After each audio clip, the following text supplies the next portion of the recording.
Sinampa ng reklamong administratibo ang 3 pulis sa Paniki, Tarlac na nakuha ng video habang nananakit ng isang hinuli nilang lalaki.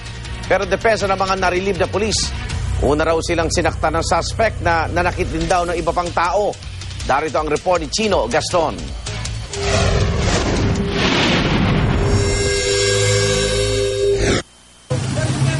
Sa videong ito na kumakalat ngayon sa mga social networking site mula sa di patukoy na source, tinatangka umanong pakalmahin ng 3 pulis sa Paniki, Tarlac ang lalaking naka-orange na t-shirt na kinilalang si Jimmy Gregorio.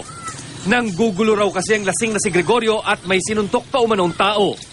Pero ilang sandali pa, tinulak na ng kumakausap na pulis si Gregorio at napaatras ito. Nagpumigla si Gregorio at tinangkang pigilan ng mga pulis na mahawakan siya. Sa tagpong ito, bigla siyang tinadyakan ng isang pulis habang nagpakawala ng suntok ang isa pa. Nang bumagsak sa kalsadang lalaki, muli siyang pinagsusuntok ng isa pang pulis. Ayon sa PNP, malinaw raw na may pagmamalabis na nangyari sa video na kinunan umano noong March 4, kahit patila lumalaban si Gregorio sa mga rumesponding pulis.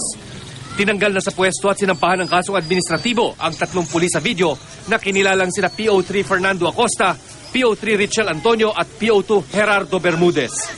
Depende sa resulta ng investigasyon, maaaring tuluyang masibak sa serbisyo ang 3 pulis.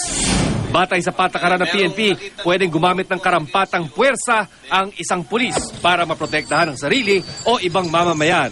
Pero ibang usapan daw ang pagmamalabis. Pwede naman din gumamit ang pulis natin ang masasabi nating reasonable force, sapat para i-restrain o i-control natin yung tao.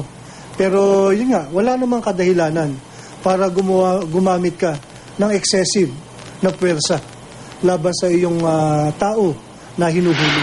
Ayon sa 3 pulis, ginagampanan lang daw nila ang kanilang tungkulin at napilitan lang umanong saktan si Gregorio dahil una raw itong nanakit sa kanila. Nasa restrictive custody ng Tarlac Provincial Police ang mga pulis habang patuloy ang investigasyon. Para sa unang balita, Chino Gaston reporting.